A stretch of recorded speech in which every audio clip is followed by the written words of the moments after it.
Three, two. No, what? Oh, we're looking at the wrong one. Ready? Three, two, one. Okay. Hi. Holy Father, God in heaven, show your power, let it come for your kingdom and your honor, through your spirit and your son. Spread the Opps out, spread the Opps out, spread the Opps out. Hi. Hi. Welcome back to our channel. We're Joshua and Cheryl Bergen, we're husband and wife, and welcome to our podcast, episode 2. Episode 2. So this time, you guys finally get your wish. We're going to talk about our relationship and how we met and, how we ended up getting married in a year? Less than a year. Less than a year. Yeah. From start to finish. Today is our 1 year. Is our 1 year anniversary. From when it was official. From when we officially were dating. Today is our 1 year anniversary. Yes. Yeah. So, okay, how about we can start with who we were before we met. Mm-hmm. Yeah. So, you want to go first? Yeah. Your story's funny.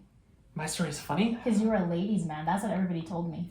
See, that's what everybody says, but I was kind of like the oblivious guy. I didn't realize that my personality came off as flirtatious, and then sometimes I was pretty flirtatious, but getting into relationships I always wanted to be in a relationship, and then they just naturally happened for me, but they were always pretty short-lived. Yeah. Because the first one was in high school, and you know how high school relationships go. They're really exciting, and then they end, and then I don't know, like halfway through the school year, then you get into the relationship with somebody. And I actually don't know about that because I had never dated anyone before you. Mm-hmm. Yeah, I was how old when we met? 31 years old, and I had never dated anyone. Yes. Yeah, or I guess like not officially dated someone because like some of my friends like to say that they believe guys tricked me into dating them because I would go on like coffee dates. So you were oblivious but in a not way dates. too. Like it was just like let's go for coffee and share our testimony. Yeah. Like that's like what Christians do, right? And Mm-hmm. I just saw it as friends getting together and having fun, like not really actually a date. But for me, my relationship with men was a little hard growing up because I was born into a situation where my dad had cheated on my mom several times. And at the time when I and my twin sister were born, my dad had left my mom for a pastor. And it was just such a big scandal on our family. And I remember going to school, teachers would ask us a lot of questions, and it was just a very big scandal in Trinidad. And so it was a very shameful scandal. And I remember watching my mom work through that with God and being on her knees and praying for forgiveness. And at a very young age, I remember my mom always saying, I want you to love your dad. I want you to forgive your dad. And I didn't really understand what she was talking about until I got older. But with that, it gave me a resistance towards men. Like I was very apprehensive when guys were interested, and I just more easily believed that a guy had bad intentions rather than good. So growing up, I found safety with women, which I went through a phase where I thought I was a homosexual because I would just feel safer with women. So it was only as I got older, I worked through a lot of the hurt I had gone through with my dad, and I went to counseling and got therapy and I did all this stuff. And it was then that I was able to take away this generalization I was putting on men as all men are bad. And I was able to say, okay, no, not even my dad is bad. My dad made bad decisions that affected us in a bad way. And then I could allow myself to just believe the best. Because even when I met you, I had a hard time trusting you. Like a girl would open the door for him and I would be like, no, excuse me, thank you. He's my boyfriend. Yeah, but I was just pretty insecure. Yeah, because like that was like, we can get into it yet, but that was the one big thing for you was instead of saying that you trusted me, you say I trust God, and it took you a while until you got to that point. Yeah, because that was where my heart was at. Was all I could say is I've prayed about this relationship. I feel at peace about this relationship, and I could just say, yeah, I trust God. I trust that He's taken care of me this far. And so even though I still may not trust you, because I mean, you when you're dating, you're getting to know someone, right? Yeah.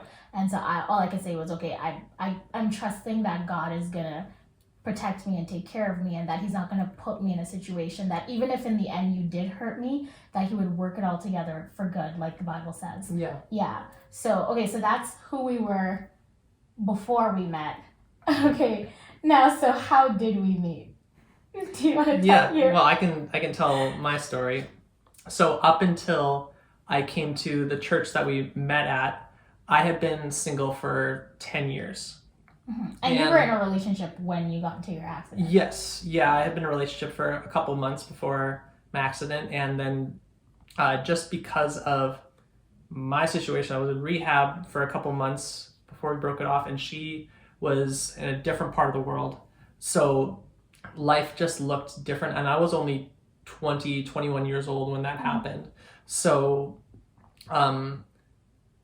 when that happened, I kind of had this idea in my heart, in my head, that I wouldn't get into a relationship until I was healed. I was out of the wheelchair, like we had talked about before. We're last episode that we're still believing that I'm gonna get healed. And so all of a sudden 10 years goes by, and I am perpetually single. I'm perpetually alone and unhappy, and I hadn't been happy being single that whole time until I got to church, and I had been reading in my Bible the benefits and the advantages of being single, and I hadn't been happy up until that point. And reading that, all of a sudden it just hit me in my heart that I can commit this to the Lord.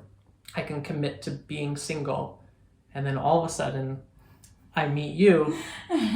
and God's funny that way, because the day we met, you were telling our pastor about like this new revelation you had about wanting to be single, and he was laughing because he had already known that when I met you that day, I was like, I love my pastor, Pastor Donovan. I love you. I trust him so much. I was like, he's hot when I saw you.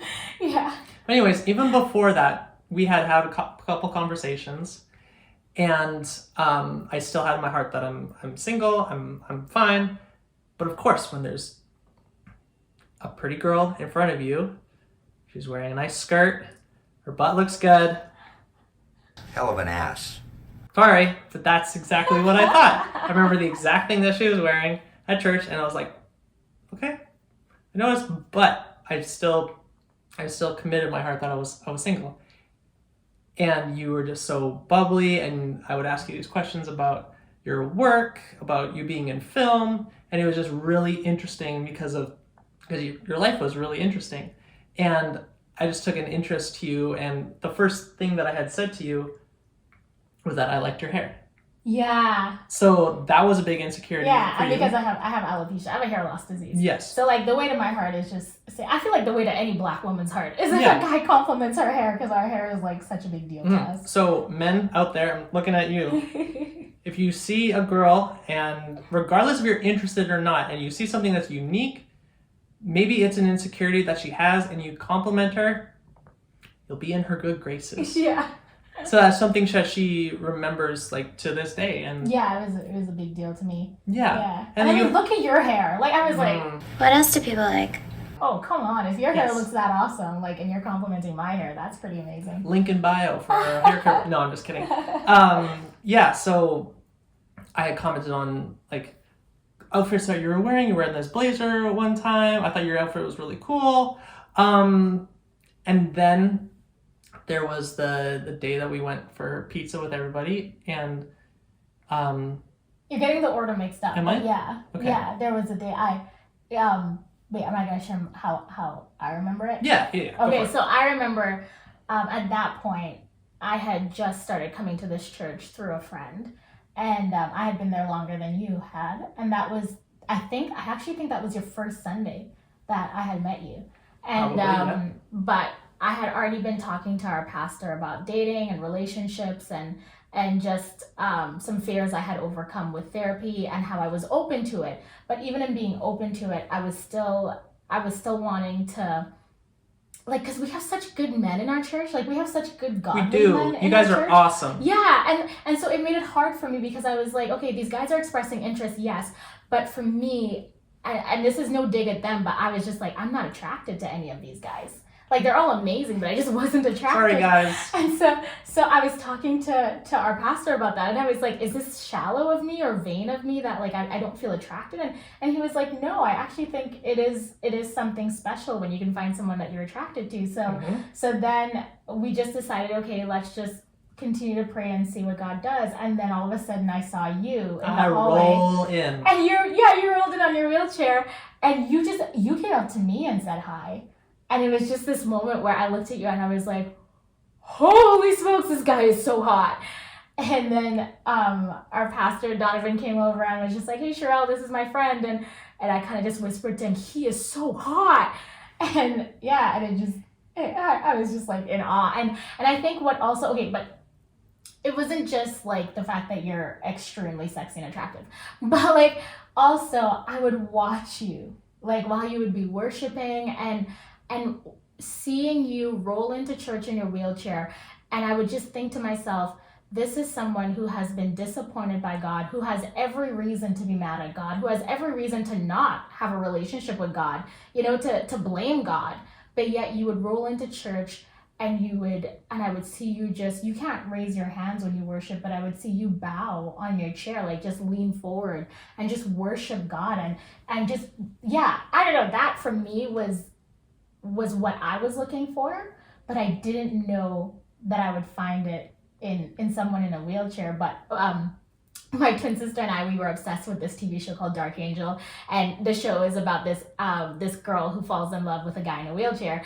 And so we would always say, oh, maybe one day we can meet a guy in a wheelchair and fall in love, because we just thought it was the most romantic thing. And I actually completely forgot about that when I met you. It was only when we started dating that I remembered that. But yeah, that was when we met. But then then I went and talked to our pastor about it, and he was like, yeah, I think Josh would be a great match for you, and he had full approval and everything. He said you got a good reputation and you're solid in the things of God, and then he said, but this is the one thing, Sherelle, you're gonna have to be the one to pursue him. Yeah, because at that point, I mean, when you come into a place and you're sort of like scanning the area and even though you're single, you're looking for potential partners. It's just a natural thing that you do.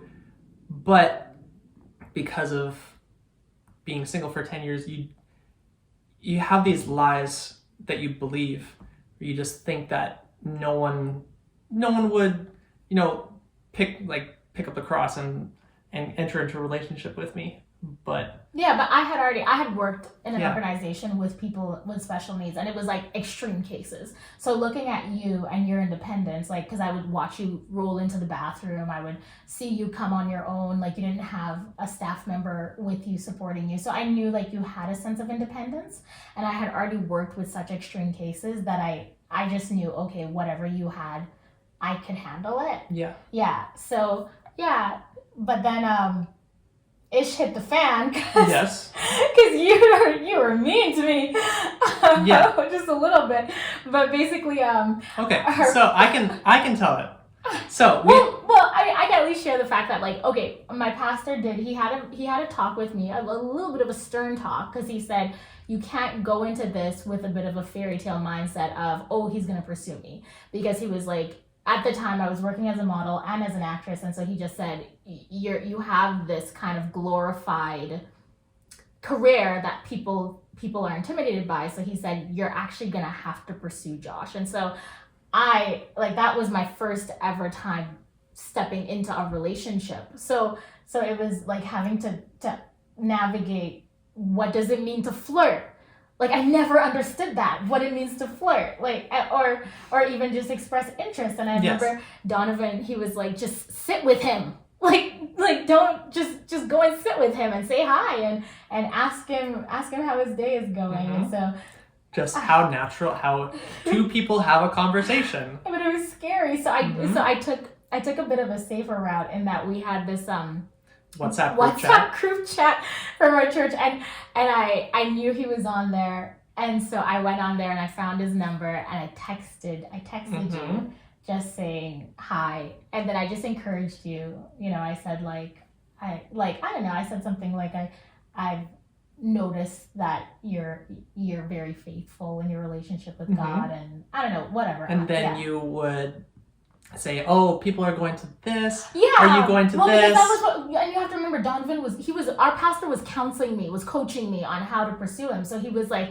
okay, if you see people are going out and you know he just needs an invite, like send him a text and just say like, hey, everybody's going here, you should come. So I was doing my due diligence in pursuing you, and you were just mean. You were like, I'm sorry, I don't want to. No, because I said if you want, we can go for coffee, because they canceled on us last minute, and so I was like, oh well, if you want, we can go for coffee, and you were like, I don't want to do one-on-one with girls. And I didn't say I don't want to. I said I'm so mean. You're hearing it. I said I'm not meeting one-on-one with any females. I was fine to meet in a group, but it was just my conviction and how I wouldn't get emotionally invested. Yeah. Yes. But then you kept texting me. Yes. And that was the part that was confusing for me, because you had talked to Donovan and just said like, I just want to be her friend. And so then Donovan talked to me and said, okay, Josh just wants to be your friend, so just be his friend. And I was like, okay, God, maybe because I pray about everything. So I was like, okay, God, maybe if this is what our relationship is supposed to look like, is just a friendship, and maybe he just needs a friend right now, and that's okay. But I think it was hard for me because you were always on my Instagram, and you would text me lots, and sometimes I would test you and I would like not text for a while just to see if you would text me, and like you would always text me, and so it was really confusing, because I just like, the more I got to know you and the more we were texting back and forth, was the more I felt like I was falling in love with you. But then anytime I would put any indication of like, okay, are you ready for us to do anything more, then you would be like, nope. Well, because I was so guarded, because first I thought I was just going to be single, but because of my disability and insecurities I had just about body image and other things, I just put up this guard. Yeah. And so there was this wanting to be in a relationship, but then my convictions and understanding the weight of what that yeah. So you made me work. He made me work. It's not a bad thing. Not a bad thing. But then it's like we had kind of our big moment where today, a year ago, where we officially started dating, was when I was at a retreat, and on this retreat I was praying, and I just said, God, I'm kind of done playing games, because I wished you were on the retreat with me, and it was a church retreat, and and you kept texting me still, or not texting me, no, you respected that I was like out of the city, so you would just send me Instagram messages, and I was just like, God, I'm done playing games, like I really like this guy, and he's not really making any moves, so I was like, I just need him to make a decision, and then I prayed about it, and I said, today, God, today, and that doesn't always work when you pray, when you say today, God, but I was at a point where I just thought, if when I head home today, nothing comes out of this, I need, from my own heart, like, even though you're in a wheelchair and everything, I was like, I need to just like kind of cut him off, because I just felt like it was taking a toll on my heart, and so on that last day, some funny stuff ended up happening where there was another guy who was interested in me, who had a talk with me and just said I would like us to be more than friends. And I was really frustrated, because I was like, life just seems like this big circle of everyone's pursuing someone who's not interested in them, and it's just not working out for anyone. And so when I got home, I was really frustrated at that. I hadn't given him an answer or anything, but you had texted me and said, hey, since you like my face, what do you think? Do you think I would look good with earrings? With earrings. Just a rant. I just wanted her opinion. But I got super pissed. I was like, okay, that's it. And so you called me and we talked, and I just said, okay, I I need you to help me get over you.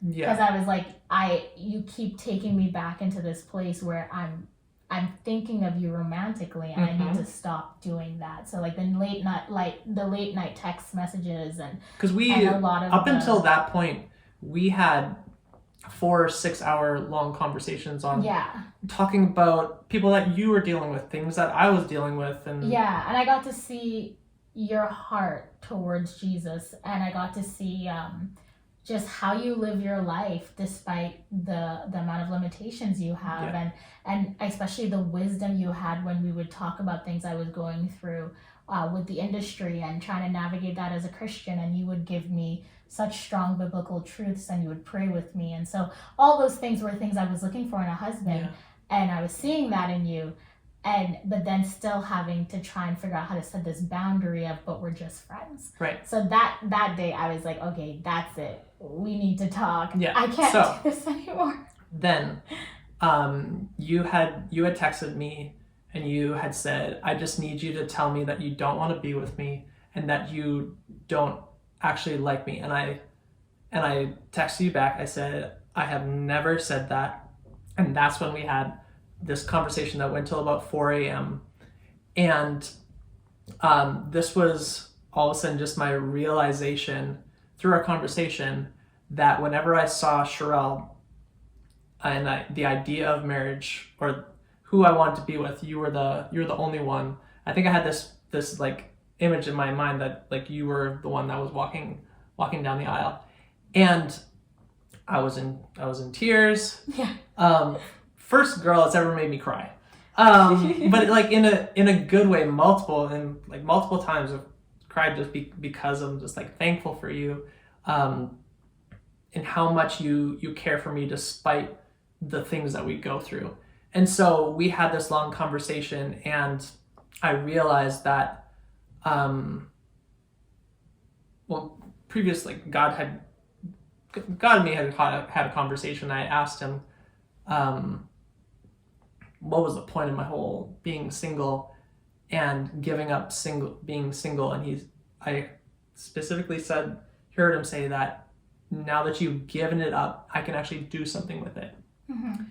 And the blessing that has been in our marriage, like it's helped so much because it's shown the value of giving things up, and God takes the purity of that and he makes it so much better. He's like, you've given that up, I'm going to give you so much more. And he's blessed us with an amazing relationship. Yeah, and I think for both of us, like we both, because I had gotten to a point when I had met you, I was 31 and I had been single for 31 years. Yeah. And I remember I just said, God, I don't want to compromise. Yeah. So like if I don't meet someone that's a Christian and that like can walk with me in this journey with God, then I'm not going to compromise that just because I don't want to be lonely anymore. Yeah. And I didn't feel lonely because I felt like God was enough for me. And I think it's from that place of contentment that then I don't find you as my worth. Right. You know, like I don't find like my security or my, like you're not my everything. Yeah. And so from there, I can just enjoy you. I can enjoy having you in my life and not put pressure on you to validate me, to call me beautiful, to do things for me. Yeah. Instead, I could just see you as an addition to my life and not my worth of my life. Yeah, and for me, because I lived on my own for 10 years and I had staff helping me, they were available 24/7. My issue wasn't if you were able to help me. That wasn't my concern. It was all the insecurities that I had, and then I would be leaving being single and basically putting my life into your hands, in a sense.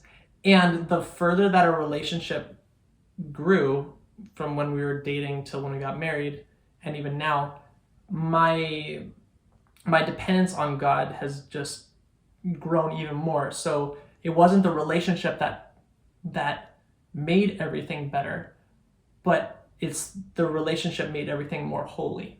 And that's something that I found with you is that your dependence on God really pushed me to have more dependence on God, and really talking to him about you even before we started dating, and him confirming feelings that I had, and basically him vetting me to you, because we don't choose God, he chooses us, and he knows what's in our best intentions, and like his best intentions for us. So we started dating basically last year. You did talk about the one big conversation we had that night, which leads us into what we even called this podcast, this episode. Sex as a quadriplegic. Yeah, because that was probably the one big part of our conversation where you broke down in tears. Yes. Where you were like, I would say if I was in front of you, you were probably ugly crying. Yeah.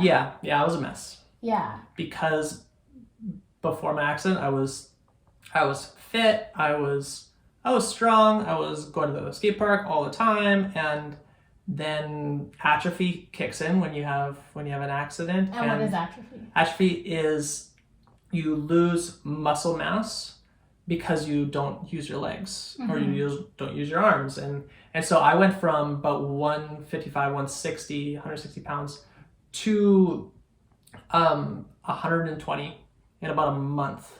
Wow. And so looking at myself, you have all these thoughts that, first of all, I don't like looking at myself, and then second of all, how could anybody look at me? And that's so wild to think, like, you know, I mean, I feel like I'm lucky because I didn't know who you were before your accident, so who I saw, I fell in love with. Yeah. But like, yeah, I don't know, like when we started dating, girls would come up to me, and one girl was even crying because she was like, I had the biggest crush on him and I just didn't know how to go about it. And I was kind of like, well, didn't pull the trigger. Well, I was like, what do you want me to do about that information? Thank you for telling me. Yeah. But yeah, like a lot of girls came up to me and just said, I really had a crush on Josh. I thought he was an amazing person. And a lot of people would tell me how handsome you were. And it was so like, I was like so intimidated because I was like, am I as beautiful as he is? Yeah. Thank you. You're very handsome, as Pride and Prejudice says. But yeah, no, sex was something that you were anxious about up until our wedding night, because we didn't have sex until... anybody when they've never had sex is nervous about sex before. Yeah, but I remember you telling me that like you weren't sure what we would even be able to do. Right, because one thing you have to understand is that when you have no feeling from here down, first of all, you wonder, is it going to be enjoyable? That's number one for basically any guy, is like want it to be as enjoyable as possible. So that was one of my biggest concerns. But then sexual function, like I wasn't sure how much you were going to get out of sex either. Yeah, but one of the things that we discussed that night, that first night when we had decided we were going to start dating, was I had asked you, well, have you ever had sex before? And you said no. And then you asked me if I ever had sex before, and I said no. So I said, okay, so then what we're defining sex as is what we've seen on TV, or like we've both encountered pornography as kids and struggled with it. Yeah.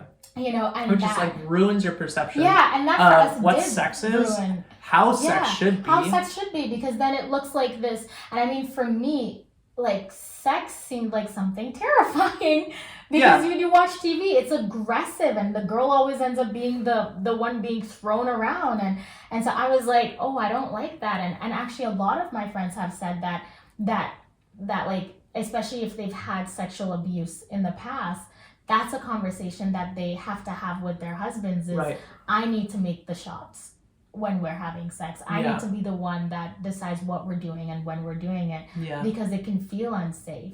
But then for us, going into it as virgins, I just said, like, we have to put aside these images or anything that we think sex is supposed to look like, and actually allow God to be the one that defines what sex looks like.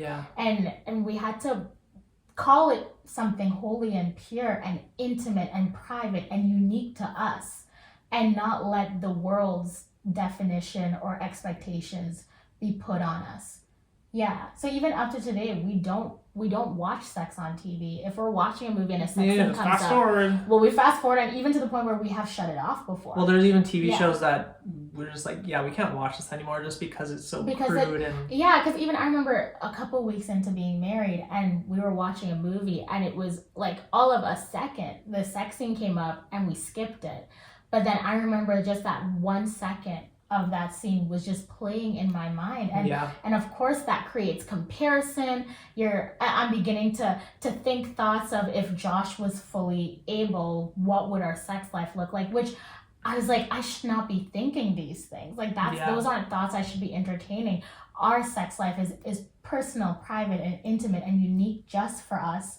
And that's the way it should be. And I think when the and it's world, just so much better. yeah, and when the world starts putting their definition on it, like that's where comparison really takes that joy. Like people say comparison is It's a a thief thief. of joy. Yeah, and I think it does take away that joy. So we had to have that conversation that night, and we just made a decision that, you know what, if we get married, Yeah. that our whatever it looks like, even if it looks like nothing, Right. you know, that we're gonna keep that private and intimate just for us. And that was it. And that was how we went into The it. funny thing is, we've brought it up, well, you brought it up multiple times, is that I'm the only person who knows your body Yeah, the you're way the that I only, do. Like my dad didn't even change my diapers. So literally, Yeah. you are the only man that has ever touched me, that has ever kissed me. You were my first kiss. Yeah. Yeah, and so Except for that guy on that commercial. no, that was a kiss on the cheek. Don't even. Still. It took me a while to even be okay with that, but yeah, no, like you were my first kiss on the lips, Mhm. and you were the first person to ever touch me, and you were the first man to ever see me naked. So like with all of that, it kept our sex life, I believe, what God wanted it to be, which was intimate and private. Yeah. So that's what that looked like, and I mean, it's only ever gotten better as we've continued. So Yeah, and it's more enjoyable than I ever thought it would be. Because like one of the things I told you was there was one time where you randomly just said like oh, sometimes I wish I could just like grab you and hug you, and I felt this little fear inside of me, because like I was not sexually abused, but physically abused when I was a kid.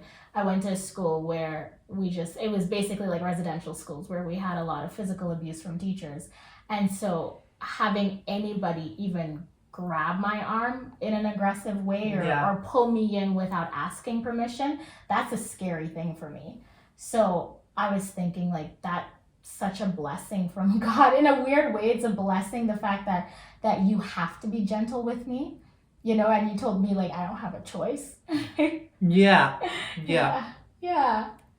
It's just it's built up your trust, and that's like, trust is something that we've had to fight for in our relationship, both with making decisions and in the physical part of things.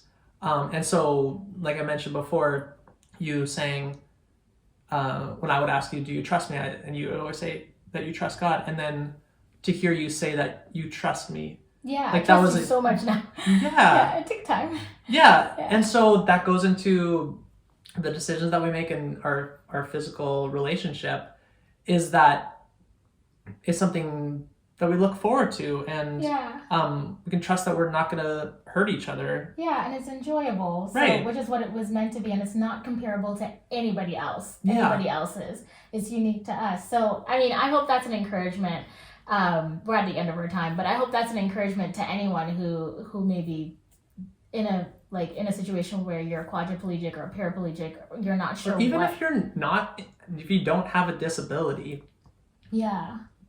Like you can have a healthy relationship, healthy sex life built on trust. Yeah, that could be just unique and private and intimate to just you, and I'm glad that we waited, that we didn't have sex before marriage. I know not everyone does that, and no judgment there, but for me, that made it so much more comfortable for me. Yeah. To know that you're touching me in a way that you've never touched any other woman before, and that I could experience this with you and not compare it to a relationship I've had in the past or the way how another guy has touched me. So I think that was just, I don't know, such a huge blessing. And you weren't expecting me to perform? No, not at all. At all? Yeah. But like, so for... I got limitations, so... But like in the Bible, it talks about saving sex for marriage. And so I think we both wanted to honor God in doing that. It's this healthy fear of the Lord where you have this awe and reverence for what he's said and what he prescribes for marriage and sex. Yeah. To like look we like. trust him. I trust God. And I think for a lot of my life, sex for me and refraining from having it was just a matter of, okay, God, I trust you and I trust the Bible and I know you've done such wonderful things in my life, so I want to continue in that direction.